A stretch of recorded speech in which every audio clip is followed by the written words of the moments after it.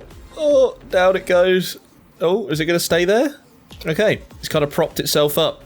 It's got its final resting place, pointing towards the sky that it'll never see again. And much like the Cyclops, this thing now looks like it's now a wreck on the seafloor. So you can now go inside and still get all your stuff, but this thing is completely dead. I do like how your vehicles are actually ejected from the vehicle before it explodes, because losing those would kind of suck. Oh look, it looks like it's actually being propped up on my prawn suit. Look at that. The fact this has a full explosion and destroyed model is honestly super duper cool. I think the fact that these windows are destroyed are probably even cooler than the front window, because that one I can understand because it's so big, but you can even go through this tiny window on the side. Look how cool that is. It'd be really cool to see one of these integrated in some kind of story mod. Imagine just like swimming along the seafloor and then you run into like the wreck of a beluga. That would be so cool. In the world of Subnautica, you need oxygen to survive, and away from the surface, that can be quite hard to find. Now, normally you would use oxygen tanks to let you store more air and explore for longer. But what if you don't like oxygen tanks? They're heavy and slow and just uncomfortable. What if instead I only used bladderfish? These pink little guys are a common sight in 45-46B's oceans, and at first glance don't appear to be anything unique. Sure, they may look kind of like little love hearts with that strange shape of theirs, but what really makes them special? Well, my friend, bladderfish have a secret ability. They take water into their bodies and filter out air and nutrients to feed on. But if you can get your hands on one, that sweet, sweet oxygen will be yours for the taking, whether you're 5 meters below the surface or 50. All you have to do is eat one and you will gain 15 seconds of oxygen. How that quite works underwater is anyone's guess, but don't think about it too hard. So in theory, if you had enough of them, you could eat them for an endless supply of oxygen. So can I beat Subnautica using only the bladderfish to refill my oxygen? This means I can't use any vehicles or air pipes, and for an extra layer of challenge, I'll also build my base above the water, so I won't be getting any free oxygen from going inside. The run started like any other typical Subnautica playthrough. This was the easy stage, but I quickly realised that 45 seconds of oxygen isn't really very much. Even in the first area, I almost drowned once or twice through mismanaging my oxygen supply, as even the safe shallows can be deadly if you lose track of how long you've been underwater. I created some basic tools and got myself a sea glide and fins. On the one hand, this increase in speed was great, but the effect soon wore off once I realised I wouldn't be getting much faster than this for the entire game. After dodging some crash fish and getting sulphur, I created the repair tool in order to fix up my life pod. For now, this was going to be my only lifeline. From here, I decided it was time to get a habitat builder so I could start creating my own base. And to do that, I was going to need a few materials that could only be found in sandstone outcrops, specifically gold and silver. One place where these can be found is the Jelly Shroom Caves. This also contains the Degassi wreck, which I could scan to get myself multi-purpose rooms and build my own base, so I decided I would head over there to stock up on as much of these materials as I could. As the Jelly Shroom Caves start at 180 meters below the surface and descend all the way to 300 meters, I would need to stock up on bladderfish in order to stop myself from drowning. After collecting some, I headed down to the entrance of the cave to begin exploring, and this was when I faced my first real problem. Subnautica includes a mechanic called oxygen efficiency, and this means the deeper you go, the more oxygen you use per second. The basic oxygen level you start with is 45 seconds, but it's easier to think of these as units. So 45 seconds equals 45 units. When diving less than 100 meters, I would consume 1 unit per second, which while not an amazing amount of time, was manageable. But when diving between 100 and 200 meters, oxygen efficiency is decreased, meaning that 3 units of oxygen is consumed for every 1 second you spend below these depths. In this range, my 45 seconds of oxygen would actually only last 15 seconds, meaning I would need to eat 3 bladderfish to refill my tank. But if you think that's bad, it actually gets worse, as below 200 meters, oxygen efficiency is again decreased. So for every second I spent below 200 meters, I would actually use 5 units of oxygen. As I only have 45 units, this means I would run out of air in just 9 seconds. At this point, it really started to dawn on me just what I'd gotten myself in for, and I wasn't even sure if this was going to be possible. I was struggling to get down barely 200 meters below the surface, let alone the 1,450 meters I would need to descend if I wanted to reach the primary containment facility. After trying and failing to gather materials in the Jelly Shroom Cave and getting nowhere near the Degassi base, I called it quits and decided I would need to scavenge my materials from somewhere else, although I did manage to snag a diamond before I abandoned the area. I ended up travelling to the Crackfield as my next hunting ground, and thankfully this was a lot less deep so I could actually get some resources. While swimming around this area, I actually stumbled across a time capsule, and as fortune would have it, it actually contained some really useful stuff. Most importantly, it gave me a laser cutter that I could use to cut into nearby wrecks, as not only was this expensive for me to craft, costing 2 diamonds, but I also hadn't found the blueprint yet, so this was a big win. The time capsule also gave me a habitat builder and a stasis rifle, so I wouldn't need to craft those either. Rather ironically, the capsule also contained a picture of the Jelly Shroom Cave, and said many rewards would be found by those brave enough to conquer their fear of the the deep. And at this point, I definitely did have a fear of the deep, and the jelly shroom caves would never be seeing me again. I returned to my life pod to store my loot, and it was at this point that I started to notice another downside with my bladderfish only strategy. When you eat a raw bladderfish, as well as the 15 units of oxygen, you will also receive +6 food, but -4 hydration. If you cook the bladderfish, it loses this negative effect, but you also lose the oxygen bonus, so that wasn't an option. Raw bladderfish was the only thing on the menu, but when you're eating so many of them in order to stay underwater, that -4 hydration really starts to add up. Eating 3 fish and totally refilling my oxygen would lose me 12 hydration each time, something that could be potentially lethal if I didn't pay close attention. To combat this, I would need to carry water to rehydrate while I explored. Luckily, bladderfish can be turned into filtered water at the fabricator, so this wasn't a massive problem, but carrying water meant less space in my inventory for bladderfish, so I couldn't stay underwater for as long. If I carried nothing but a sea glide, I had 42 slots of inventory space for fish, which would give me 630 units of additional oxygen, but below 200 meters, this would only last 126 seconds. Temporarily defeated by the ocean's depths, I decided I would head over to the floating island. I set out in the dead of night, and by the time I finally got to the beach, the sun was just starting to peek over the horizon. I headed up to the Degassi land wreck to obtain the multi-purpose room for my own base and grabbed a purple tablet. I then ventured to the 2 observation posts in order to get lantern fruit and interior grow beds to grow them in. It was at this point the Aurora decided it was time to go supernova, but at least from this distance I was safe, and it was one hell of a view. I returned to the safe shallows and started to build my base. I only needed the bare minimum for survival, so I created interior grow beds for the lantern fruit and made all my basic necessities for crafting and storage. Then I came up with a plan. If I was going to make it deeper in this world, I was going to need a lot of bladderfish, and I didn't really want to gather them all by hand, so I was going to need a breeding program. If you place mature fish inside an alien containment aquarium, they start to breed, and luckily as the bladderfish is small, they will actually breed twice a day. So if I gathered enough bladderfish and made a big enough tank, I would have an almost never-ending supply. But first, I would need to find the alien containment blueprint, and that would be no simple task. The area I chose to investigate was the bulb zone, which ranged from a depth of 140 to 480 meters, which for my fast replenishing air supply was going to be a problem. Another issue was that now the Aurora's engine had exploded, the area was covered in radiation, so I crafted a radiation suit to protect myself. My target were the pieces of the Aurora's wreck found in the area, as this gave me the greatest chance of finding the blueprint I needed. I was also going to try and find a water filtration machine, as this would mean I wouldn't have to use as many bladderfish creating water. I stocked up on bladderfish and headed over to the area. The search for the wrecks themselves was actually quite tricky, as visibility was low and I was under constant pressure, with one eye on my oxygen tank due to the increased air I was using at this depth. I tried to stay above 200 meters so I would use oxygen at a lower rate. I actually had to come back to the area a number of times after restocking with fish, as I simply couldn't locate the wrecks in time or I was attacked by the local wildlife. I also needed to make sure I had enough oxygen to get back to the surface, or this was going to be a very short trip. One wreck I searched didn't give me anything useful, which was really frustrating as I had spent so much time and fish finding it and breaking in. Eventually I ended up finding another wreck where I found both blueprints, with the alien containment located outside and the water filtration unit inside the wreck itself. I made it back to the surface with 1 fish to spare.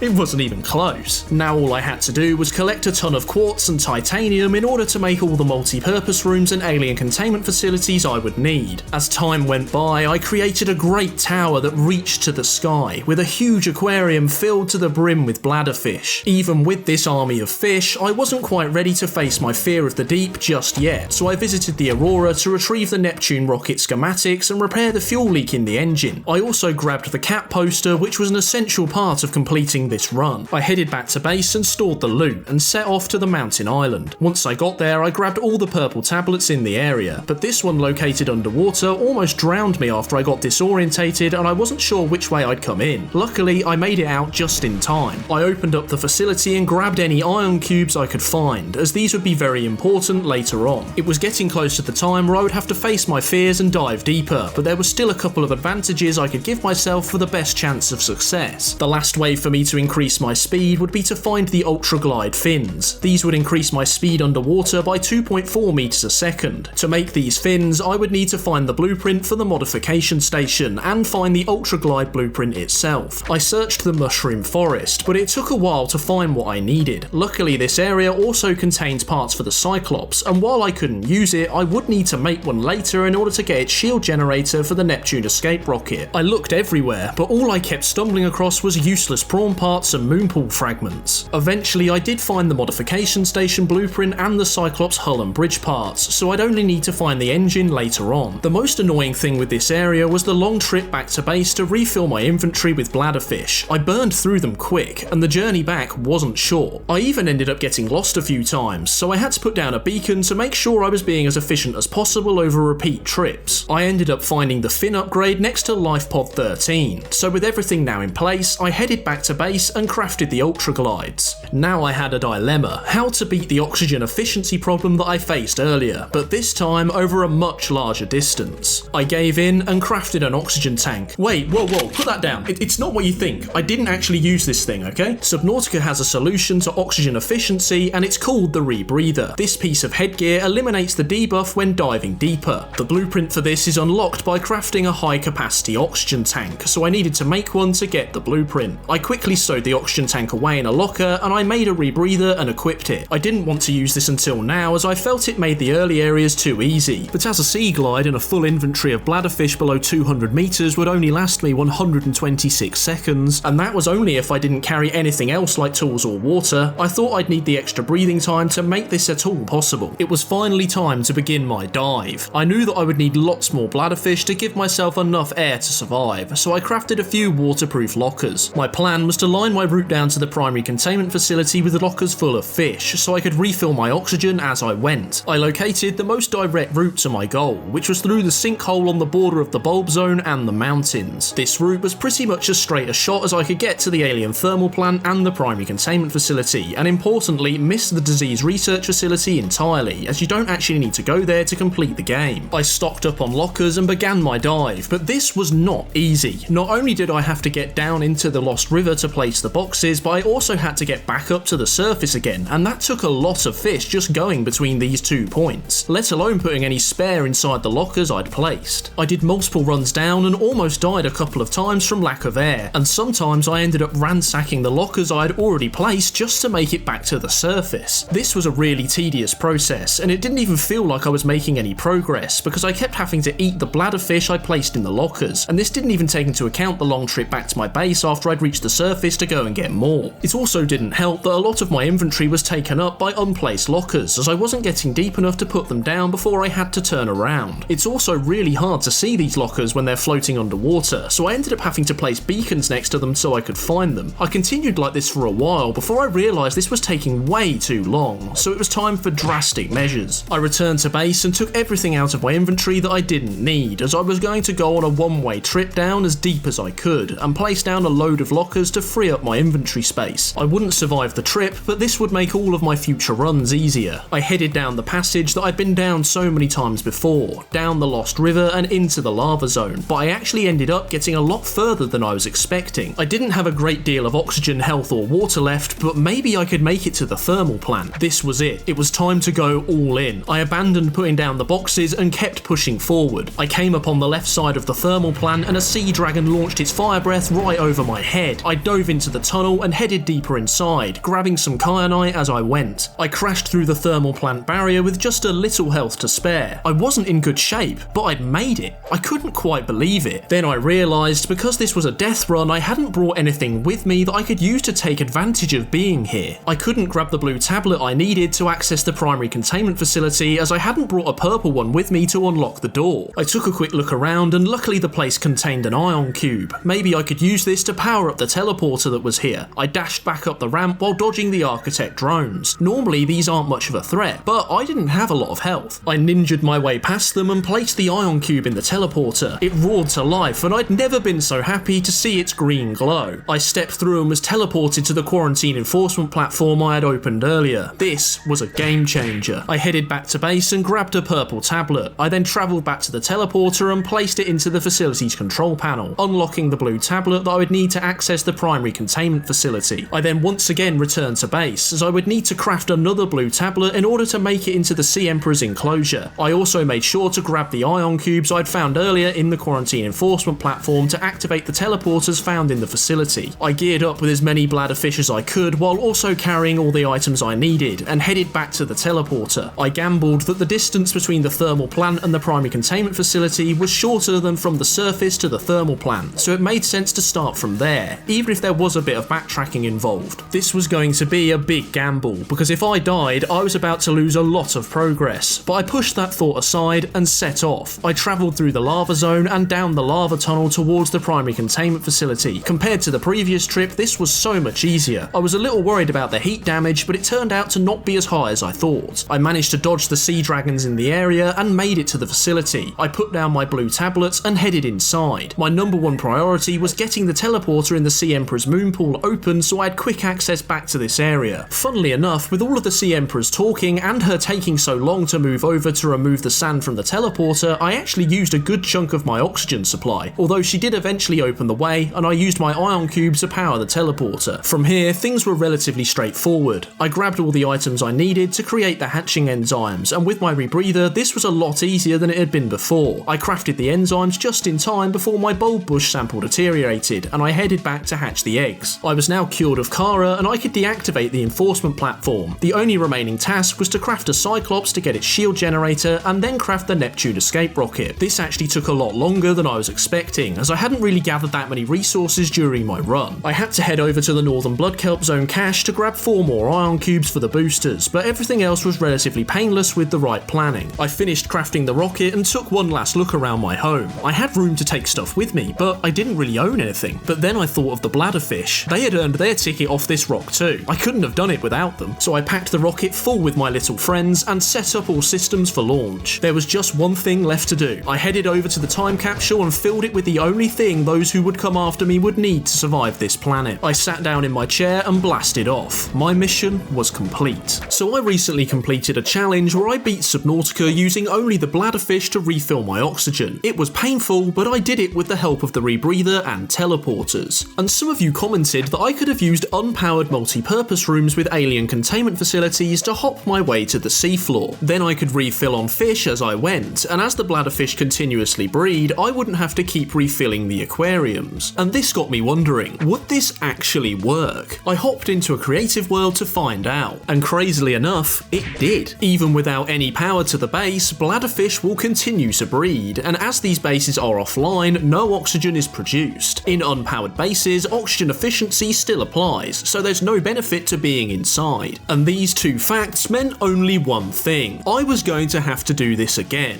but this time, it's personal. No rebreather, no teleporters, only me and hundreds of bladderfish. This time, I was going to start from a position of strength. We now know from the previous video that the early areas of the game can be beaten using only bladderfish, so we're going to leap straight into the action. Everything before needing to venture down to the alien thermal plant is already completed for this run. I set up a massive surface base near the Lost River entrance on the border of the mountains and the bulb zone, with large aquariums full of bladderfish. This would be the beating heart of the operation to come, producing bladderfish twice a day through breeding to fuel the dive ahead and the outposts I was going to create. The plan was to stack 4 multi-purpose rooms on top of each other and have a large alien containment facility running through the inside. This would mean each outpost would have the capacity for 40 bladderfish. Making them this size meant that I could take the fish and not have to wait huge amounts of time for their population to recover through breeding. Each outpost would have 2 external hatches and 2 to escape the inbuilt aquariums. I'd enter the outpost at the top, swim down through it and grab bladderfish, and pop out at the bottom ready to move deeper. A pretty simple system, but this would require a lot of resources. 24 titanium to create the multi-purpose rooms, 4 quartz and another 8 titanium for the hatches, and 20 glass and another 8 titanium for the aquariums. And while this might not sound like a lot, carrying this all to the seafloor whilst also carrying water and bladderfish was going to be a painful process. Carry too many materials and I wouldn't make it back to the surface. Take too little and I'd have to do more runs to create each base, and the trips weren't short. I wanted to place the outposts far enough apart so I didn't have to make too many of them, but they also had to be close enough together that I wouldn't be struggling to reach my next safe house, as without teleporters I was going to need to complete this trip in reverse to make it back to the surface each time. I began by descending the 400 or so meters to the Lost River entrance, and after heading a little way inside I placed down 2 multi-purpose rooms which would form my first outpost. But this this was all I had the inventory space for, and I didn't want to carry any more and risk drowning. After restocking on resources, I headed back down and placed another 2 multi-purpose rooms to create the outline of my first outpost, but I still couldn't get inside, so another trip was needed to place down hatches. Now the funny thing about alien containment aquariums is that they only stack when placed on top of each other, but because of this I needed to put 4 hatches on the outside of the base so I could get into each room individually and craft them. I could have used ladders to go between floors, but that would have meant taking more resources, and as I needed 4 hatches anyway, it made more sense to make them and then break them down once I was finished. But this was still a pain as it meant further trips up and down from the surface. After finally creating the aquariums and hatches, my first outpost was complete. As I didn't need oxygen in the bases, I didn't have to be worried about hull integrity or them flooding, but the annoying thing was I would end up with this message stuck on the side of my screen that would never go away, so I did end up reinforcing the outpost so I didn't have to look at it. After this I had to do another run down to fill my sanctuary with bladderfish, but creating outpost 1 wasn't too painful. Little did I know just how much suffering this relatively simple plan was going to cause me the deeper I went. After setting up the first outpost, the plan was to swim down to it and replenish any bladderfish I had eaten in order to get to it, and then push forward to put down the foundations of my second safe haven. The problem was, this was a very fine balancing act. When choosing the site of my next outpost, I couldn't go too deep, as I would only have the bladderfish in my inventory to make it back to outpost 1 and then to the surface. Another problem was dehydration. Each bladderfish eaten reduced my hydration by 4, and as I was eating even more fish than last time I tried this challenge, this was an even bigger problem. As my journeys got longer, the more fish I ate and the more water I needed to carry. I set the foundations of my second outpost on the verge of the pit that leads into the lava zone. This was pretty much as far as I could put this outpost along the route while still being able to make it back. All I had to do now was repeat the construction process. But this relatively simple task was incredibly annoying, not for the build process itself, but because it took absolutely forever to venture all the way from the surface to put down any base pieces, and because I couldn't carry much or risk dying from lack of oxygen, I had to do this trip almost 10 times. This was both highly stressful and mind-numbingly boring, as the trip essentially ran in one straight line from top to bottom, and to add insult to injury, I had to listen to the never-ending warning of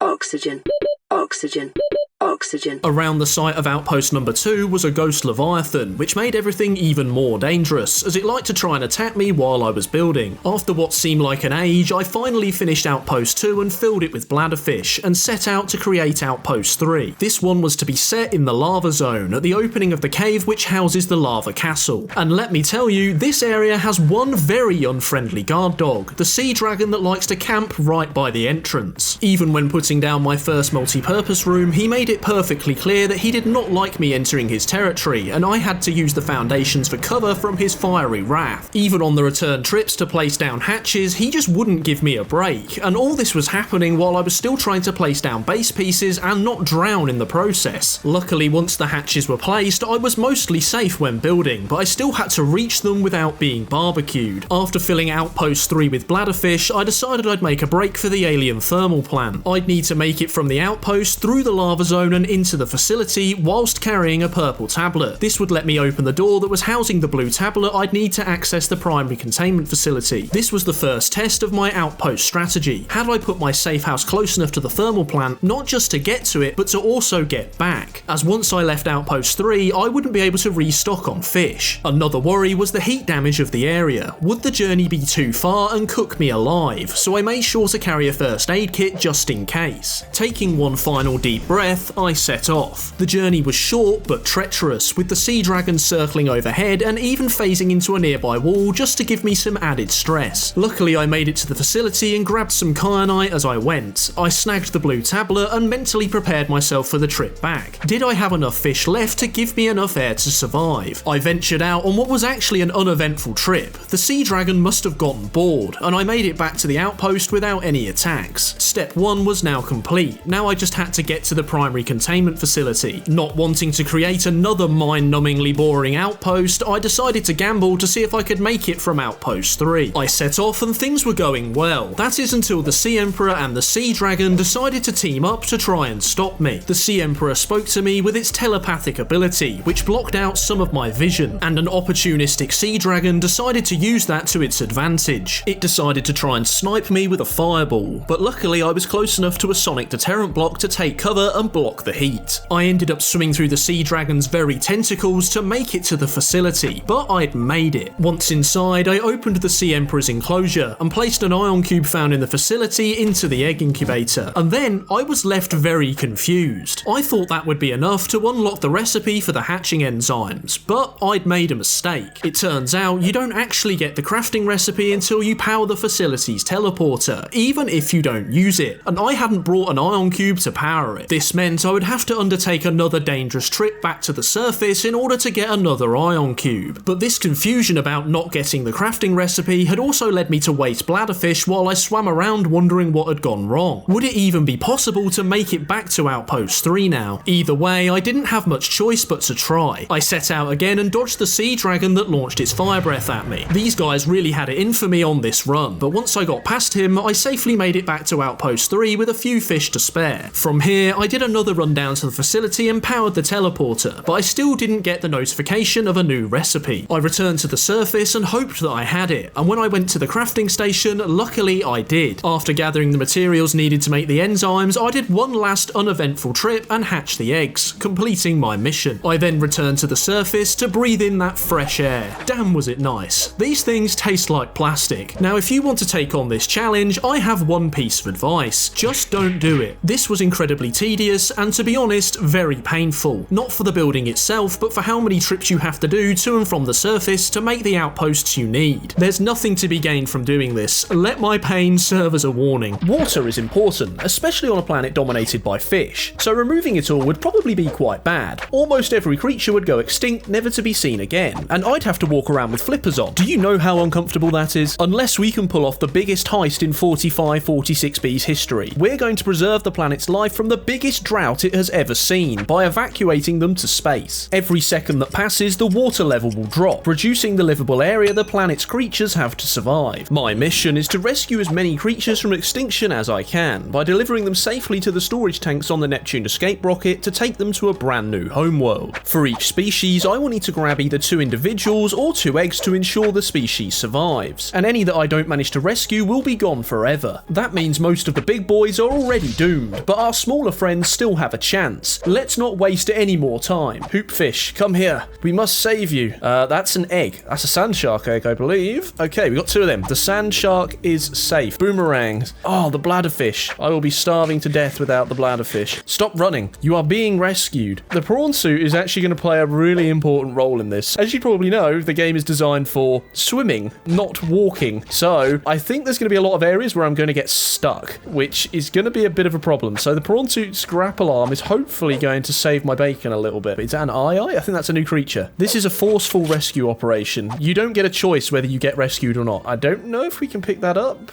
No. Okay, but it's going to have to stay here and die. Okay, the water level's starting to drop, and my rocket is also starting to float. That might be a bit of a problem. I thought as the water level dropped, the rocket would come down too. We might be stuck here anyway. I suppose we'll have to wait and find out. Now, I know there's no water inside the prawn suit, so maybe these guys are dying in here, but don't worry about it. It's perfectly safe. I promise. I had a sea moth. Is my sea moth floating now? I really wanted the... Oh, wait. When I get close to it, it renders in or something? Does this mean this will drop as well? It doesn't look like it. Eggs anywhere? It's me, the Easter Bunny. I'm here early. There's one, but we're not safe yet. We still need one more. Everything is floating. Look at this reef back just floating on the surface. That's an egg. There we go. The Stalker is safe. We could go down here. I'm kind of paranoid about getting stuck down here, I'm going to be honest. We can try and save the crab snake. Can we find any? There's one. Okay. That's a good start. Anything that... Yeah, there we go. Oculus saved. Where's this water? Okay, it's there. Okay, we just about made it out. Please let me get through. I don't want to get beached. I'm not getting through here. I just wanted to interrupt for a second to show you that we finally have the physical design for the plush. I think it looks pretty cool and would make the perfect co-op companion for Subnautica 2. The deadline for ordering has now been extended until the 31st of December, so make sure to use the code Aletho15 for 15% off before it's gone. Now let's get back to saving the planet. I like how when you're under the water like this, you're like, oh look, the sun's coming up. And then you go up here and you're like, oh, it's pitch black. How are the fish still moving around up here? I thought they would be dead, but they're still alive apparently, swimming around just fine. Well, the Aurora's looking a little bit exposed. I mean, the map looks the same, but it also doesn't look the same at the same time. It's really quite weird. Jelly ray egg? Oh, radiation. Maybe if I just stay over to this side, it will be better. I don't know what they look like. That's the problem. What does jelly... I think that might be it. We need another one. Oh my god, I'm going to radiate to death. Please don't die. We're going to have to stay in the vehicle. Oh no! We're dead! Oh no, did I lose all them fish? All them species are no longer saved. Oh my god, this looks...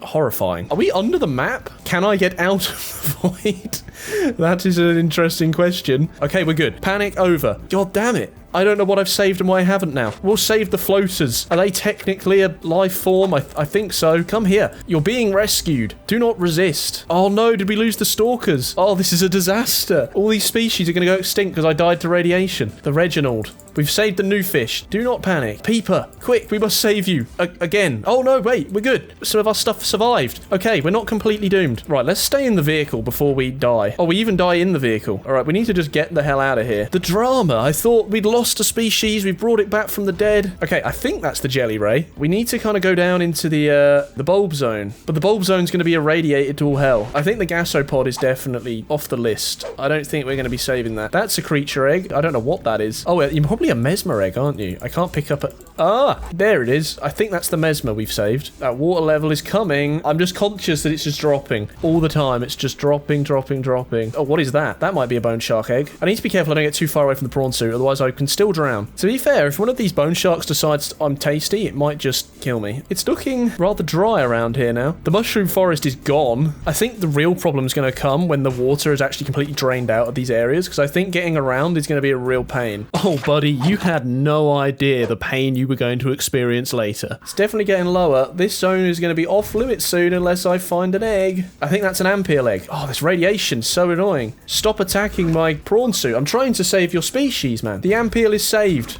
Oh, leave me alone. Get out of my way. You're killing me. All of these biomes are slowly being wiped out. It's like someone's pulled a giant plug on the ocean and it's all just draining away. Is that an egg? What is that glowing from up here? Oh, we're in the Lost River. I don't want to give up on the bone shark, but I feel like he might be a doomed species at this point. Is that a bone shark egg?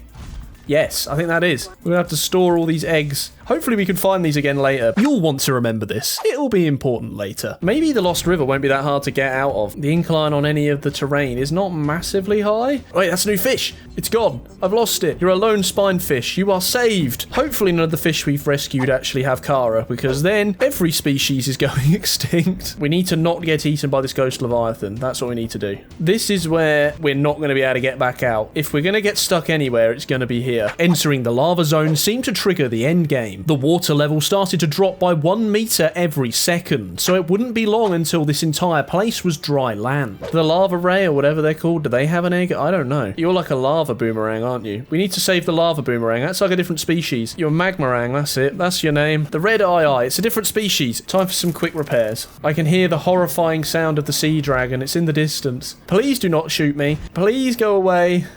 Oh no. Alright, he doesn't want me. That's cool. That's cool. You can shoot that thing. Is that an egg or is that like just a bit of lava? It's just a bit of lava. Now that the water level's dropping so rapidly, I think this place is going to be dry land very, very quickly. Stay away from me. You haven't seen me. You haven't seen me. Okay, you have seen me. Oh god. Drop. Please go away. Oh my god. Oh, whoa. Don't do that.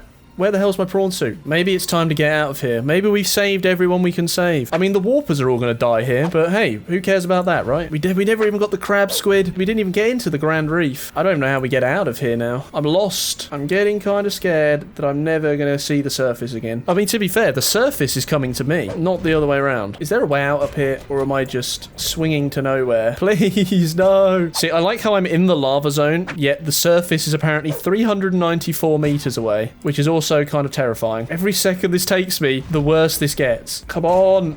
Come on, climb! Oh, God. Please stop falling. You're making this so painful. We need to get up here. This is going to be a bit of a challenge. Whoa, I just grabbed a fish. Oh, God, that's the water level. We need to get up here, because as soon as the water is down here, the prawn suit's going to get really, really heavy. And then it makes it 10 times harder to, like, get out of here. Oh, okay, we're at the surface. We're just going to walk on out. Nothing to worry about. Oh, look at all the jelly rays just fall out the sky. Quick, we need to save some of the ghost Leviathan eggs. Pull them using the grappling hook. So how on earth are we actually going to get out of here? I suppose I can like grip up there and then try and swing myself upwards. We've just got to very painfully make our way to the surface. This is like a big cave. Imagine if I got stuck down there somewhere. If I can't get out of this area, which is like almost flat as a pancake, I might be in real trouble. If I try and like get out of here on foot, I think I'm not going to get out of here at all. Oh, all right, we're up a level. That was a nightmare, but we're up a level. Am I moving? Not really. I'm just so heavy now. It's so hard to like get up. Am I going to die in the Lost River? Quite possibly. I don't know if there's any way for me to get out of here. Subnautica was not made for this. Now, I wish I was joking when I say this, but I was stuck here for almost an hour. Without any water, the prawn suit was just too heavy to pull itself out of this cave. My only choice was now to head back the way I'd came, down to the primary containment facility, to try and use one of its teleporters to get back to the surface. But there were many obstacles between me and my goal. In normal gameplay, these pits aren't a problem as you can just swim out, but without water, these turn into deep holes with no means of escape. If I fell in one, it would be game over, as there was no way out. Oh, this got a lot more painful than I thought it was going to be. Hopefully the sea dragon won't be able to barbecue me, because hopefully it'll be stuck to the floor. Although it might just be floating, so who knows. This is getting kind of scary, because if I fall in like a hole, and there's like loads of holes around here, I'm never going to get out again. I have no idea how I'm going to get to the rocket after all this. Alright, we got to go down this hole. We're never going to get back up here again, so I hope we don't take full damage. Oh, whoa, this lava absolutely wrecks my vehicle. I've fully repaired my vehicle. Let's see if we can walk across this lava. We're taking a reasonable amount of damage. Maybe we'll be okay. Oh, yeah, look at that. We're flying now. Please just let me out of this cave. I'm so sick of this place. Hopefully the fact that there's no water won't be a massive pain. Does my prawn suit even fit through this gap? It does. Finally, something breaks our way. Oh, look, the sky. I haven't seen the sky in a while. Hopefully I can just now walk back this way. I don't imagine it'll be as simple as that. Please. Oh, no, no. I'm losing the will. I can't deal with this anymore. Everything is so painful. Why am I trying to scale that cliff when I could just go this way? I'm never ever playing this game without water ever again. I could see it. There it is. Has my rocket moved? I swear I had my rocket here. Where is it? Am I going mad? We finally made it. But the real question is, how on earth am I going to get up there? Because my grappling hook does not go that far. So I ended up building a giant tower. I did kind of feel like trying to do some swinging using the old grappling hooks, but to be honest with you, I'm sick of it. So I was like, let's just build all the way up. Then we're done. We don't have to do any more grappling, and then it's over. Finally, thank God. As I climbed into my rocket and started to store our survivors for flight, it hit me. We'd lost so many species and I hadn't even realised. I managed to save a good amount of the planet's smaller creatures, but when I died, I'd lost the Oculus, and there were plenty more that I never managed to find. But it got worse. Do you remember this? We'll have to store all these eggs. Hopefully we can find these again later. Those eggs were now stored on the opposite side of the map, and there was no way I was going to get them back. So that meant the Boneshark, the Ampeel, the Jelly Ray and the Stalker also join our list of extinct species, and that doesn't even include the ones I never found in the first place. In the end, these were all the creatures I managed to save, with the sand shark and the crab snake being the only medium-sized creatures to survive. I strapped myself in and left for orbit. Of all the creatures on 4546b, this was all I had managed to save? Well, I guess a few is better than none, and now a new home awaits. Hey look, he'd rather go and eat that than me, that's good. Oh my, what on earth is happening? Hello my fellow ocean explorers, and welcome back to Subnautica. Today I'm going to be playing the Return of the Ancients mod, a mod that brings the Gargantuan Leviathan into Subnautica, along with some very terrifying main menu sounds. Somehow I've managed to remain relatively unspoiled on this mod for the last few years. I'm not quite sure how. So today we're going to explore together. There's an ice cream van outside. Yes, the ocean is now full of ice cream. So I found my first new creature. This is the alpha peeper. It looks very pink. It looks kind of like it's covered in feathers. That's kind of cool. Look at that. It's got a very nice eye. So I wonder what the lore is. I wonder if I can throw it away, if I can scan it. Wait, let me get a scanner. Nope, don't seem to be scannable. We've got another type of alpha peeper. Wow, this one's cool. Look at that. Rainbow. That is some nifty looking fish. Now, I don't know anything about the story of this mod. So, you know, there might be some kind of lore explanation. We'll keep exploring, see what we can find. Bladderfish. No, that's not new. That's not new, Aletho. Leave that alone. I can't help it. I just see them and I want to eat them. Oh, what the hell is that? Oh, God. Oh, my God. Okay. That is absolutely horrifying. I actually felt that in my stomach. So do you think we can get close enough to scan it? Damn, he looks like fire, though. Look how cool he looks. He looks absolutely huge. This is such a well-done model. Holy, look at that. Damn, the detail on this guy is crazy. I'm inside his body. I like how his body's facing one way and his head's the other because he's like so long, he just keeps going. Oh my God, he's going for the Reaper. You didn't think anything could kill a Reaper? Oh my God, did he just one-shot him? No, okay, the Reaper's still alive, just about. I'm just gonna very slowly follow you guys. Can you come back? I can't see you. I wonder if they've enabled like respawn for Reapers because this guy's gonna eat all of them. Okay, so I've put myself in survival mode. We've got ourselves a little cycle. We're going to see how the guard reacts. Maybe, even though it's got lots of teeth, it might want to be friends. Hello? You're not going to eat me today, are you? Kind of reminds me of like a lion, you know, like with this big mane. Are you coming for me? Oh, okay, it's gone hostile. There's a little red ping. I'll have you know I'm the most experienced diver in the ocean. Oh my God. Whoa, at least it didn't swallow me whole. That's, you know, that is a bonus. That's its body going in one direction, and that's its body going in the other direction to loop round. It's like looking at one of those giant roller coasters. It goes on a big loop. Can I scan you? Oh, I can scan you. Please come back without eating me. Oh, okay. That's a very, very helpful announcement, PDA. Thank you very much. Reaper, you must protect me. You are a lot stronger than I am. Is that blood? I think he killed it. The Reaper is dead. He has done his bit. God damn it, he's so fast. Come back here. You're so hard to scan. I wonder if I can like, grab hold of him. Please. Oh, no. He's just like chowing down on Reapers for fun at this point. There ain't gonna be many left. Wait, whoa. Wait. This is the juvenile?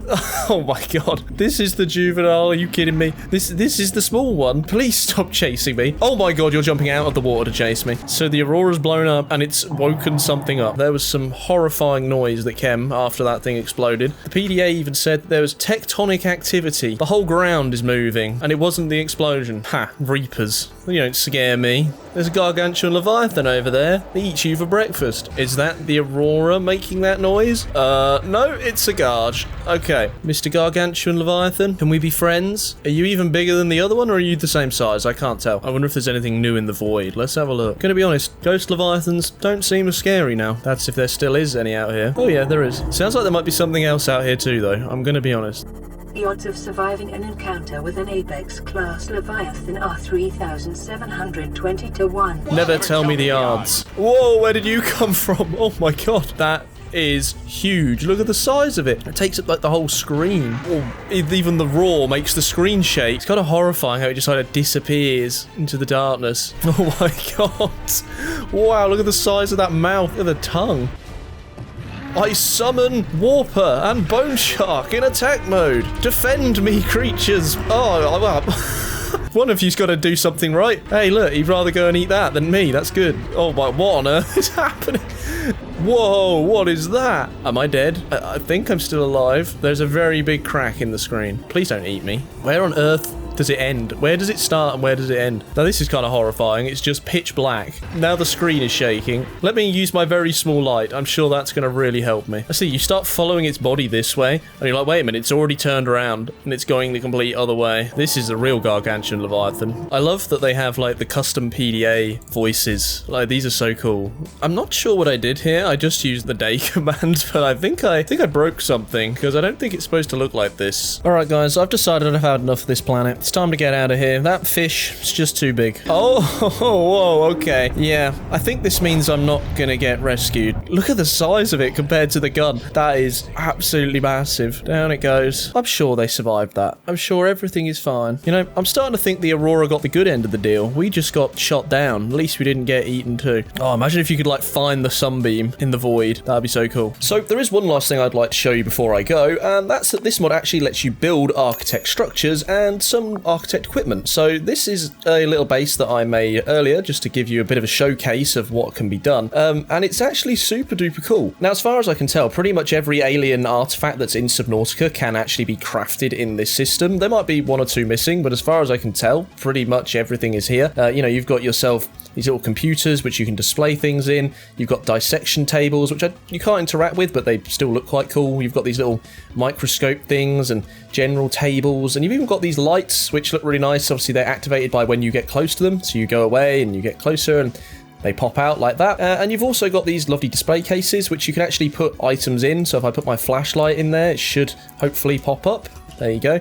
I would like that back though, so I'm going to take that with me. So one of the cool things about this is that unlike the normal Subnautica building style where you just pick a room and everything's already created, this is actually based more like Minecraft. So you get your basic blocks and you have to basically make your own rooms and make your own base on a, you know, kind of like Lego, I suppose. And it is actually really, really cool. So as far as I can tell, pretty much every asset is in the game. You even have like the sonic deterrent blocks that you find outside of the primary containment facility. You can get those. I don't know if these actually function, but you know, they look cool. They make your base look a lot more epic. Another really cool thing about this is that the blocks are broken down into large and small, so you can add them together and mix and match and try out all the different styles. So just because you've started with big blocks doesn't necessarily mean you can't interface them with small blocks later on. So you can make little intricate windows like this, where you can make little 1x1 windows, or you can have massive windows like this, which are just huge blocks. Now, I've found that actually sealing off the roof is probably best done with a foundation block because it's quite thin and it's quite large.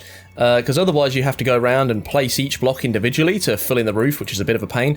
But yeah, you can just use these giant foundations to kind of fill in the roof, and you have yourself a really cool alien base. And you also get access to the alien fabricator. So this lets you craft all sorts of alien materials. This is where you see this handheld warping device that I was using earlier to summon in all those creatures. So that's probably my favourite of the bunch. And there's also all sorts of upgrades for your Cyclops and Prawn Suit and Seamoth and all this stuff and different decorations. Now, my favourite of all the decorations are actually these little replicas of the Gargantuan Leviathan. So there's two of these. There's one here for the juvenile and there's one here for the adult. It's one of those additions that if it wasn't there, you wouldn't really notice, but the fact that it is there is really, really cool. So to round up, I just wanted to say a big thank you to the developers for letting me play the mod early. At the moment, this isn't publicly available, so you can't actually play it for yourself. And this is actually an old build, so this is actually on Legacy Subnautica, not Subnautica 2.0, but they have been hard at work creating the next version, which I'm sure is going to be even more impressive, which adds lots of different story additions and stuff like that. So I'm really looking forward to playing that, and hopefully it won't be too far away. So me and some other Subnautica content creators got the chance to try out a preview build of a brand new Subnautica themed Roblox mod called Nautica, and let's just say it was a little bit chaotic, but I'm gonna be honest, it's actually a really good recreation of the game, and blends Subnautica's and Below Zero's biomes into one world map, and even has custom music. The mod is now live, so if you want to check it out, I've left a link to it in the description box down below. Now I hope you've got your respirator on because it's time to go in. I didn't expect to be like in an actual ship that crashes. Yeah, this is pretty advanced. Oh, hey, that is fancy. Hey look, it's actually Helldivers. There you go. I'm gonna be honest, I can't hear anything you guys are saying currently. Hello, we all spawn on top of each other. Hey. Oh god. And we're all clones apart from you.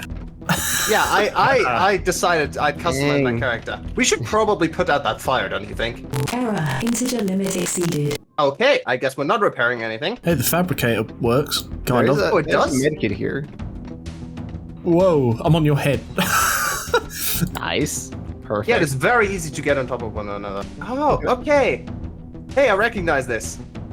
Yeah. Hey, there's a peeper. Okay, I don't know how I grab stuff.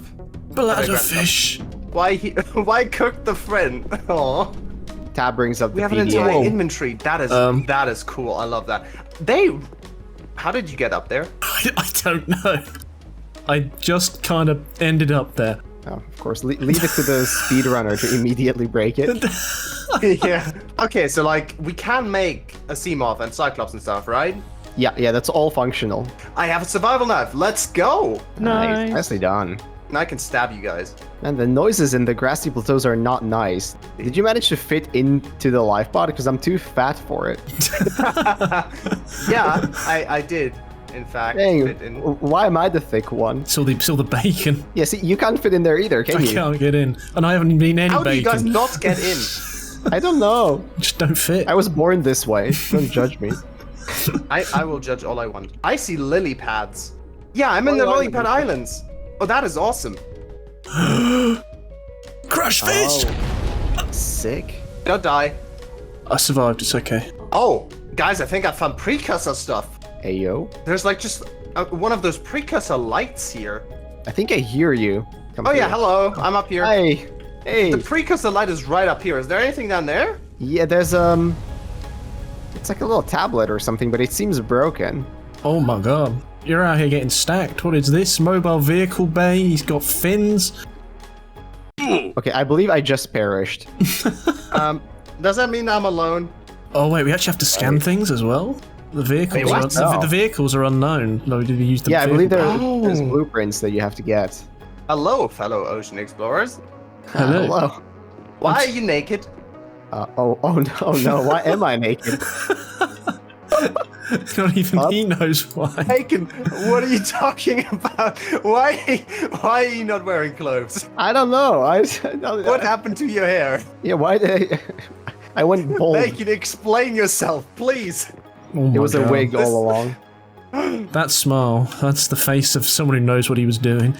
Yeah. So, is there a builder? Can we build bases? I mean, I think we might have to scan it first, though, if there is one. As far as I know, you don't scan the builder, do you? No, Get but that from start. yeah, there's only very few tools in now, so You- maybe it isn't in yet. Don't you find it? You had to scan it in below zero, so Yeah. they're doing both, then maybe. That's You a fair did? point. Yeah, I think so. 'Cause Yeah. I think I had to do it. My challenge I did recently, I had to get it. To be honest, I totally forgot about that. Yeah, I don't even remember now that you're telling me, so... Experts Also, at it's work it's like a here. fever dream. Yeah, Subnautica content creators, by the way. Oh, that sounds like a crash fish. I'm out. Uh-oh. Bye-bye. What the hell is I that? saw it's a Shinray, but he stalker! vanished into space. It's a stalker!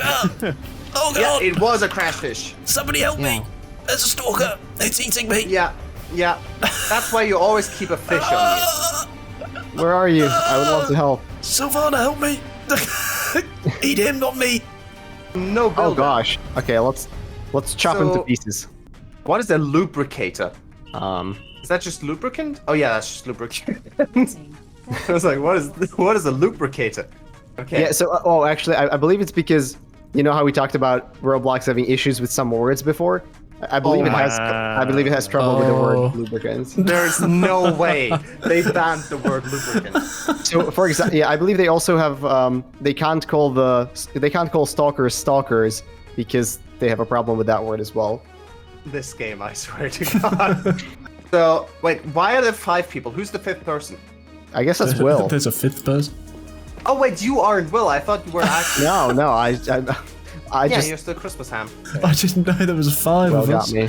Yeah, there apparently are 5 people. So Wait, there's also somebody on the coral tube. They're everywhere! what's somebody like Stop. There's somebody like ominously looking at it. Is that Herobrine? Is there a That might be Brian? Shinray. Don't get us started on Herobrine, please. Roblox doesn't need a Herobrine. I see something floating in the sky here. Oh yeah, wow. I think that it was- might just be like an artifact of terrain generation. Yeah, so I think those might be like dev tools. Sea glide! Scan it! Oh, I'm gonna only one of mod us it can for now. unlock it, I think. That's awkward. Wait, really? Did you guys find a chest or something? No, the blueprints disappeared for the first person who scans them. Oh, that's unfortunate. Oh boy! No, oh my god! Are those no. Leviathans? Wait, where? I don't see. Oh my To your- God! To your left. Yeah, right against the moon. I think There's those are a Reaper Leviathans. there. Okay, here we go. I'm making a sea glide. We have technology! How did you get a Dang. sea glide? Oh my god, it's huge. Okay, that's a shame. Only you get the sea glide if you unlock it. That's a little annoying. Wait, this guy, someone's made a sea moth. Someone made a sea moth. Can I steal it? Who made a sea moth and how? Friend. I think it's Will. I think, Like yeah. we're Is stealing Will dead, his maybe? Seamoth. I cannot get in. Maybe it's because it's his. Maybe it's like locked to him. Yeah, maybe. I can't pilot it either. Whoa. Oh god, he's Whoa, off. that is fast. He's off. Oh my god. How do Oh, we that do- is a crash fish. Oh no, I'm so dead. Ow! Guys, does anyone have a med kit? Okay, where are you? I've got the stuff. I've got the goods. I'll return to home base. We'll do the deal. Very good deal. You guys are actually going so professional at this. Good price. Excellent price. Excellent price. We do good deal. Okay. Did someone eat all the bladderfish? Yeah, that was me, sorry. I was gonna That's ask, my thing. Where did they all go? I didn't set up the breeding program, and I just naturally ate them all. You Alright, might fair. have extinguished the entire bladderfish population. It was necessary. A sacrifice that needed to be made. Where did I put my lubricator? This lubricator? I think this is lubricator. Oh, is that my water? I don't know, I can't tell. This is me, Sea Glide dealer. Do sea glides have A battery? light. Do they have a light, more importantly? They do Oh, not that is have a- a light. I can't see anything. Wow, you got your clothes back. I did? Hey, I got my clothes back. Okay, so what are all Whoa. of the ingredients that What we need? was that? Is that lightning? What the hell? I think Whoa. it's lightning, yeah. No, that's a flashlight. Oh, that's just Will. Oh my god. Oh! Jesus Christ. Those crash fish, I swear to God. Yeah. Who was the lovely chap that could make a sea glide? Provided Aletho the is the resources. dealer. If you got the stuff, I can hook you up. Oh, I got the Right. stuff. Thank you so much. You got the good stuff. Yeah, I got this on a. Oh my god, we are being attacked! Hey, Okay. hey, come here, over here. We need yeah. this Why secret deal. can't We I, need to go how over do I here. use the med kit? I'm coming. Oh. I'm coming. So this, I got it on the moon, okay, and it's very powerful. So be very careful with it. I was never here. Yeah, I was Yeah, never here. you didn't get this from me, okay? No, I don't even know who you are. Dang. All right, so should we go hunt for a Reaper? I'm right behind you. Your feet look so funny. They're moving at like lightning speed. Yeah, I see it. Oh, try. That is some leg workout. Heck, I mean, we have knives. Maybe we can take one of the Reapers down. You're kidding, right? We Four just people with spoke to stabby sticks versus a Reaper Leviathan. Hey, if Margaret can do it's- it, we can do it. There you go. That's the spirit. There's We four don't of even us. have a stasis rifle. We have But we- courage. But we have each other. Exactly. The power of friendship is not going to kill a Reaper. And he's made of Leviathan, I'm sorry bacon. to disappoint. He's made a bacon. Wait, we can wait, just use hold him on. as bait, throw him in. While it's distracted, we'll stab it. Yeah. If Hang we on use now. bacon as bait, that should probably work. Oh, I see it. Oh, there's a It Reaper? is. Yeah. Oh god, yeah, there it is. Danger It is noodle. straight ahead. Oh, there he is! Danger Noodle with There the it very is. stiff tail. Yeah. Oh god, I there's repeat- two. Oh, Lord. There's two. There's He's another one. coming for me! No. Oh, I think he's going for me because I'm made of Wait, bacon. he's All right, let's terrifying! stab him, guys. Knives Let's out. go. Let's Like go. me! Take it Well, down. hey, Get him. for the crimes of his family. Is he indestructible? Are we even doing damage? That's the I question. don't think we're doing any damage. And I think I'm about to drown pretty soon. Oh yeah, but crap, me too. Oh god, he almost killed me. I think I might be dead. Yeah, I think so. I'm going back yeah, up I'm- for oxygen. I don't think I'm going to make it back up for oxygen, to be honest with you. Just Okay, barely. I should take a med kit. I'll make it as well, I'm but nearly this there. is I'm close. nearly there. Ah, just. Oh. They'll never expect the second attack. Yeah, it was a tactical retreat. They thought they scared us off, but no. Okay, maybe they did. Oh my god, don't eat me. Come here. What a battle. It's like Yeah. Dark Souls all over again. It's an epic boss fight for sure. Oh, we brought him actually really close to the surface. I think it's chasing. Oh, he's literally at the surface. Okay, good. Maybe we could tame it. Let's ride done- it. Yeah, there you Ride go. it. Anybody have a? You know what? Anybody Here, have a? have a fish. No, Yeah, I I'm have not a- eating the fish. I have a cooked boomerang. Maybe that will work. Same. I'm trying to offer him a cooked boomerang. It is not working. We could ride it. it like a sandworm in June. Oh yeah, there you go. Where are the hooks? Okay, well I think it's pretty good, man. Oh, he's going for me. I am so impressed by how much stuff is in this game. I think this is a pretty good spot because I have to drop off, unfortunately. Yeah, Bacon hates us. It was awful to record with us. He's been, Yeah, saying, so he's been complaining non-stop. this is the most I can bear. I will never Yeah. speak to any of you ever again. Absolutely. Delete everyone off Discord. You are dead to me. And special thanks to my patrons, Asmodeus Mateus, Graham DeLoye, Baron Windy, and Immortal for making this video possible.